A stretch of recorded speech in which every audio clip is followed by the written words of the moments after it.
Et yo les brookistes, on se retrouve habituellement pour les reviews de manga. Cette fois on continue la série de reviews de Black Torch avec tout simplement le tome 3.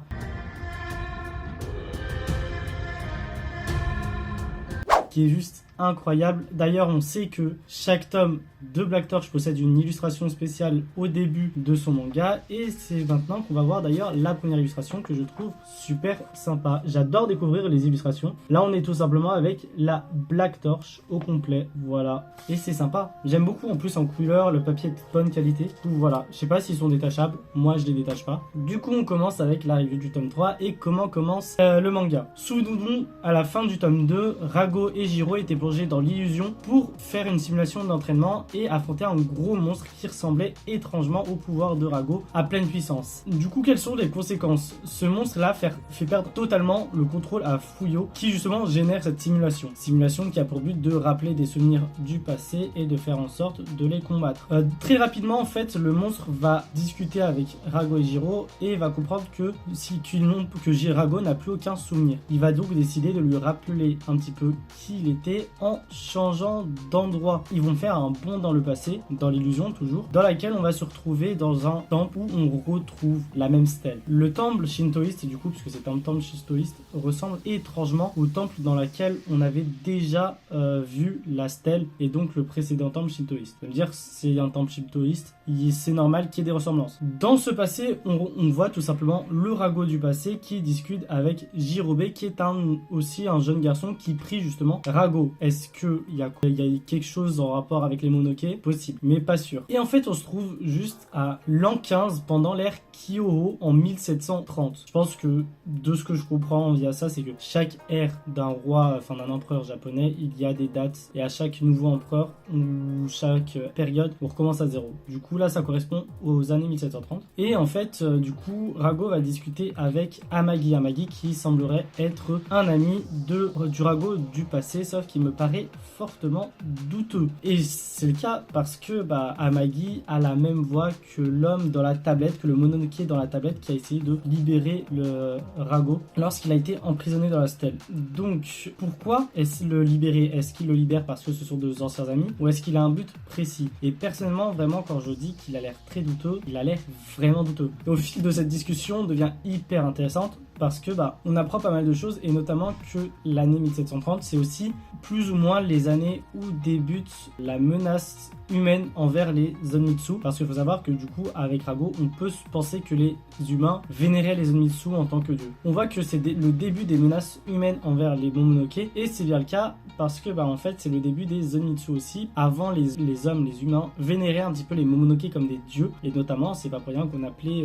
Rago le soleil noir est sûrement lié avec le dieu du soleil noir. Et du coup Amagi propose à Rago de rejoindre leur cause, de rejoindre la cause des Momonoke pour totalement se battre contre eux. Sauf que Rago n'a pas l'air d'être pour. Du coup, quel serait le but d'Amagi? Est-ce que ce serait d'avoir un retour en passé avec une domination humain-Momonoke où les Momonoke sont vénérés par les humains? Ou est-ce qu'il veut littéralement avoir une guerre juste pour justement ce but-là? Ou une guerre pour se défendre parce que les humains représentent une menace? C'est une question qu'on peut se poser également et voilà, on n'en sait pas plus pour le moment. Du coup, Amagi reviendra le lendemain pour voir du coup quelle décision il a pris, etc. Sauf qu'il lui ramène une petite surprise, c'est la tête de Jirobe qui justement était le jeune garçon qui vénérait Rago. Ce qui a tendance à énerver Rago parce que même s'il veut rester seul et que c'est un ermite, ça ne lui a pas plu qu'on tue l'un de ceux qui l'admiraient, qui allait le voir quotidiennement. Et par un excès de colère, il détruit littéralement tout, que ce soit le village où vivait Jirobe, mais aussi les Momonoke qui étaient aux alentours. Le problème c'est que du coup il a des ennemis chez les Momonoke et chez les humains, et surtout chez les humains, du coup, qui a pour conséquence de c'est mort en fait. Les humains ne feront plus confiance à Rago, ce qui est normal. Mais ce qui est intéressant, c'est ce qui vient par la suite, parce que on sait maintenant pourquoi Rago s'est enfermé lui-même dans la stèle. Il ne veut rejoindre ni le clan des humains, ni le camp des Momonoke, et décide de s'enfermer dans la stèle. On comprend maintenant pourquoi il a fait ça, et comment est-ce qu'il s'est retrouvé là-dedans. Surtout. Et je trouve ça super intéressant parce que en fait, à l'heure actuelle, là, il est dans le camp des humains. On se pose la question pourquoi il a rejoint les hommes Est-ce que c'est juste parce qu'il a perdu la mémoire? Est-ce qu'il y a une raison? Mais en tout cas, c'est complètement contre ce qu'il voulait à la base. Bien sûr, on a Jiro hyper bienveillant qui va rassurer Rago et et justement, on voit en fait un lien super fort en quelques semaines entre Rago et entre Jiro. Et je trouve que ça a aussi son importance pour la suite de l'histoire et je pense vraiment que ça aura son importance. Et on se voit pourquoi aussi ils ont l'air aussi de bien s'entendre malgré tout. Hein. Même si c'est, je dirais pas tendu, mais c'est comme toute amitié où ça se dispute un peu, mais ça c'est un peu normal. Mais du coup, on apprend que la grosse bête noire qu'ils affrontaient au début, c'est tout simplement la véritable forme de Rago qui lui ne veut pas de cette alliance Jiro-Rago et du coup on se pose la question pourquoi le Rago du passé veut absolument être seul. On le revoit par cette simulation que vraiment ça lui tient à cœur et que il veut des réponses là-dessus. Et c'est comme ça que du coup Rago et Jiro sortent de l'illusion et que on a cette impression Rago a récupéré la totalité de ses pouvoirs. Je dis bien une impression parce que rien ne nous le confirme encore. La simulation est terminée, on a du coup beaucoup d'informations que ce soit sur les Mononoke, on a des infos sur le passé de Rago, on a la récupération des pouvoirs de Rago, mais on a aussi une équipe qui est beaucoup plus forte via la simulation et qui ramène des résultats, donc c'est bénéf au max. Bien sûr du coup Ryosuke qui me paraît très distant avec sa hiérarchie ne veut absolument pas donner les infos qu'il a eues à la hiérarchie et vraiment garder une longueur d'avance et ainsi ne pas faire de rapport, que je trouve extrêmement bizarre. On retrouve tout simplement en fait en plein milieu de la rue plusieurs têtes décapitées de leur corps dans la rue et on se doute probablement, sûrement même que ce sont les Mononoke qui sont responsables de ça, enfin surtout le camp de Mononoke contre les Onitsu. Mais la question c'est pourquoi est-ce qu'ils font ça? On n'a pas plus d'infos, mais on sait que lors d'un repas entre la Black Torch on apprend pas mal de choses qui vont se mettre en place et notamment un peu plus sur les Mononoke. On sait que les Mononoke ont plus de pouvoir spectral, leur énergie spectrale augmente lorsqu'ils mangent des humains malgré qu'ils soient omnivores. Pour ceux qui ne savent pas, omnivore c'est vraiment un peu comme l'homme, on est à la fois carnivore et végétarien, mais a priori les humains ont une capacité de régénération, enfin même pas de régénération, mais vous permettre de augmenter leur énergie spectrale, donc c'est un peu bénéfique pour eux. Et en parallèle, bien sûr, on a Toko et Ryosuke, donc Toko qui fait partie de la première section et Ryosuke qui est le chef de la Black Torch, font un rapport un petit peu sur l'entraînement de la Black Torch et au même moment justement on a un scandale qui arrive, on a un accident qui est arrivé et on voit un petit peu que les Onitsu contrôlent la totalité des médias et la police. Donc on peut aussi se poser cette question. Est-ce que les Zenmitsu font vraiment partie du camp humain? Parce que on fait face à un contrôle des médias et de la police totale avec une censure énorme. Est-ce que c'est juste aider les hommes, aider l'espèce humaine? Ou est-ce que c'est un peu vraiment pour cadrer l'existence des Mononoke? On peut se poser la question, je me pose la question en tout cas, vraiment de l'honnêteté des Onitsu et dans le monde, puisque faut pas oublier, on est face à une guerre Onitsu humain. On se retrouve donc à Hirasaka, voilà, ville au Japon, pour laquelle il y a un énorme brouillard qui brouille tout, communication, vision, etc. Et bien sûr, c'est sûrement dû au pouvoir d'un Mononoke, hein, on va pas se mentir. Et justement, lorsqu'on parle de contrôle des médias et de la police, on est typiquement dans ce sens-là parce que les médias vont annoncer au final que c'est un attentat à l'arme chimique alors que c'est probablement un Mononoke. Donc on continue en fait dans cette contrôle de la population et des médias qui fait un peu peur quand même. C'est très bizarre et c'est comme ça que commence la mission de la Black Torch qui a 3 objectifs: sauver les civils, briser la barrière, donc la barrière représentée par le brouillard, et neutraliser les forces ennemies, donc neutraliser les possibles Mononoke qui sont derrière tout ça afin d'avoir des infos sur Amagi. Avant qu'il n'entre dans ce brouillard, bien sûr, on apprend un nouveau pouvoir de Fuyo qui est justement via son lotus capable de communiquer si les personnes avalant une pétale de son lotus entre eux.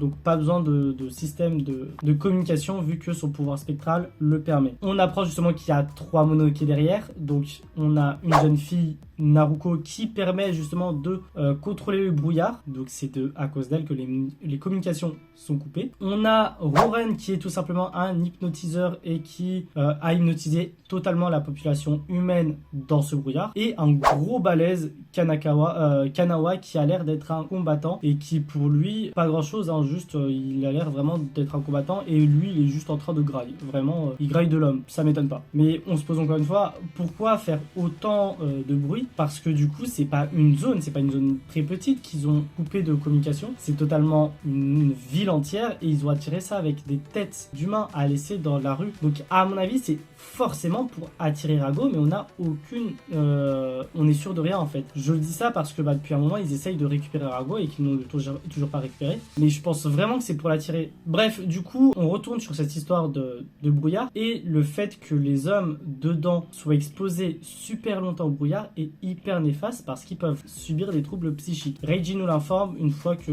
la Black Torch a entré dedans et Rago détecte la présence de 4 personnes. J'en ai cité que 3 parce que on en voyait que 3. On apprend qu'il y en a un 4e qui est possiblement le gardien de Naruko qui est totalement endormi parce que ça consomme énormément d'énergie d'utiliser ce pouvoir de brouillage. Bien sûr, la détection ne veut pas dire savoir où sont les ennemis et du coup Jiro utilise encore une fois son étrange pouvoir de discuter avec les animaux pour être plus précis sur leur localisation. Et encore une fois, on sait que la famille Azuma est connue des Momonoke, mais d'où tient-il ce putain de pouvoir de communiquer avec les animaux? On n'en sait toujours pas et ça m'intrigue énormément. Du coup, vu qu'ils les ont localisés, ça sera une séparation en 2 équipes, Rago, Jiro, Ishika, Reiji, sauf que Kanawa apparaît derrière eux et là ça sera une séparation entre 3 équipes. On sait plus ou moins qui va affronter qui. On a du coup Rago et Jiro qui vont affronter Kanawa, Reiji qui va affronter Naruko et son gardien et Ishika qui va affronter Roren. Donc voilà, en fait littéralement ils voulaient se séparer en 2 et ça s'est terminé en 3 groupes pour que chacun ait un adversaire au final. Oui, parce que Ryosuke et Ana sont restés en dehors du brouillard, fallait bien. Et surtout pour pouvoir communiquer avec Fuyo aussi. Enfin par l'intermédiaire de Fuyo. Donc on en apprend un peu plus sur Kanawa. Kanawa était considéré comme étant le dieu des forêts des montagnes par les humains avant l'arrivée des Zanmitsu, avant que les Zanmitsu apparaissent. Donc on revient un peu à ce que je disais, est-ce que les Momonoke ne sont pas perturbés et veulent récupérer leur situation d'avant où ils sont vénérés? Parce que ce soit Rago ou que ce soit Kanawa, ils ont un point en commun, c'est que tous les deux étaient vénérés comme étant des dieux. Donc, est-ce que c'est par rancœur qu'ils se rebellent? Est-ce qu'ils veulent retrouver leur domination passée? On n'en sait pas plus, mais c'est très lié. Vraiment, tout est lié de A à Z. D'ailleurs, le changement chez les Momonoke ne sont pas anodins parce que ils nous annoncent très clairement que les Momonoke ont fait exprès pendant un certain temps, pendant très longtemps, de ne pas faire de bruit en attendant l'arrivée de Rago. Du coup, on comprend pourquoi les Zanmitsu étaient des combattants contre les Momonoke et qu'au fil des années, ils se sont justement retrouvés à faire de la collecte d'infos, de l'espionnage, avoir pas mal d'employés de bureau, de contrôler la police, les journalistes, etc. Et que la brigade anti-Momonoke se soit restreinte de ouf. Donc vraiment, on comprend que tout était lié, que tout n'est pas laissé au hasard et que ça va plus loin que juste des histoires ça va plus loin qu'une histoire d'extermination des humains ou des Momonoke ou de la vengeance de l'un ou de l'autre. Du coup, on a le premier combat Ishika contre Roren qui commence. On voit directement dans le combat qui dure pas super longtemps que Ishika est très terre à terre parce que on se souvient, Roren a le pouvoir d'hypnotiser, donc de contrôler les sens via son pouvoir spectral et on voit que elle a un contrôle de soi-même, Ishika, et un sang-froid hors norme qui lui permet de gagner, de capturer très rapidement Roren, ce qui est incroyable, mais pas pour ça, elle a dû aussi détruire l'une de ses cornes. On apprend que les cornes chez les Momonoke, pour ceux qui ont des cornes, est quelque chose qui permet de stabiliser leur pouvoir, de contrôler plus facilement leur pouvoir. On retourne au combat de Rago contre Kanawa. On se rend compte qu'ils se sont au final adaptés à leurs conditions parce que on voit en fait un mélange des pouvoirs de Rago aux techniques des Zanmitsu et notamment des Asuma qui est impressionnant, que j'aime beaucoup. On voit qu'ils s'adaptent au final, vraiment, et qu'ils s'entendent plutôt bien parce que s'ils s'entendaient pas, ils se seraient pas adaptés comme ça. Et d'ailleurs, on apprend également que leur tenue de combat restreignait de fou les pouvoirs de Rago et on se pose la question parce que à la base, la tenue de combat était là pour restreindre les pouvoirs spectrales de leurs adversaires. Sauf que du coup, on voit que ça cause aussi la restriction des pouvoirs de Rago qui, une fois que Jiro l'enlève, est totalement libéré. On peut se poser la question, est-ce que la tenue spectrale était faite uniquement pour se protéger de l'extérieur ou est-ce que c'était aussi de se protéger des pouvoirs de Rago? Ou est-ce que ce serait pas les deux? Mais dans tous les cas, c'est louche. On a également du coup Rago qui se rend compte via leur précédente discussion par rapport au pouvoir spectral et au fait de se nourrir des humains parce que malgré fait que Rago ait récupéré tous ses pouvoirs, qu'il ait l'air plus puissant sans la tenue de combat, bah il est beaucoup plus puissant que par le passé. À la différence du passé, c'est qu'il contrôle quelqu'un. Est-ce que, et c'est là où il se rend compte justement qu'il se nourrit involontairement de la force vitale de Giro, qui a pour cause d'augmenter son pouvoir. Comment est-ce que Rago va la prendre?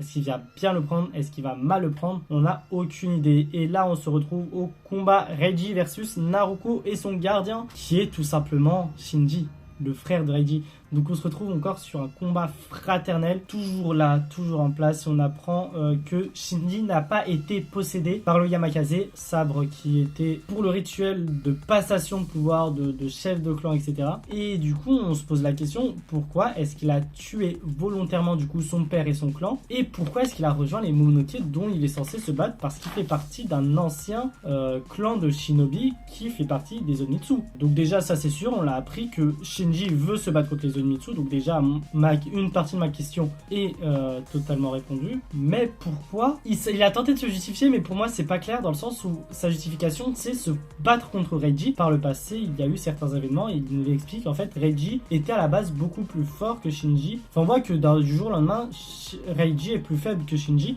alors qu'il le dominait totalement et que en fait, c'était qu'inconsciemment, il faisait exprès de perdre. Et Reiji, lui, ne s'en rendait pas compte. Mais est-ce que ce serait justement par jalousie ou par humiliation qui ferait ça? C'est quand même très bizarre. Je sais pas. Vraiment, leur relation est très complexe. Leur relation me fait quand même penser énormément à la relation Itachi-Sasuke, dans le sens où on a un grand frère qui tue la famille, le clan, machin et tout, et le petit frère qui veut, entre guillemets, se venger. Et que justement, le grand frère se nourrit de la haine, la rancœur, machin et tout, pour qu'il devienne plus fort.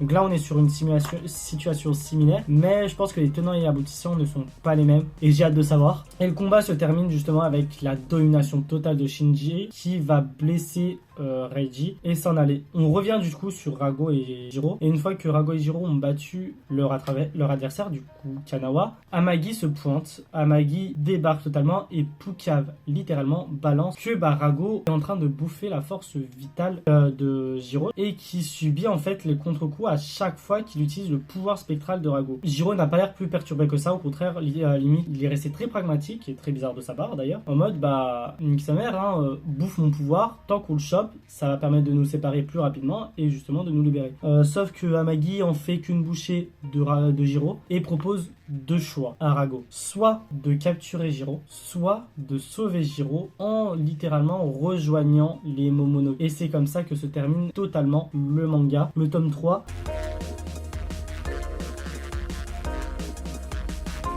Waouh! En fait, on en apprend énormément sur les Momonoke, sur leur passé, sur pourquoi ils font tout ça. Mais d'une certaine manière, on se pose énormément de questions entre les Zenitsu. Et en fait, on prend littéralement la défense des Zenitsu parce que Jiro et Rago en fait partie. Mais malgré tout, les Zenitsu se sont vus menacés par les humains. Donc on comprend un peu pourquoi ils font ça. Mais on ne connaît pas totalement les plans des Zenitsu ni des Momonoke. Donc on est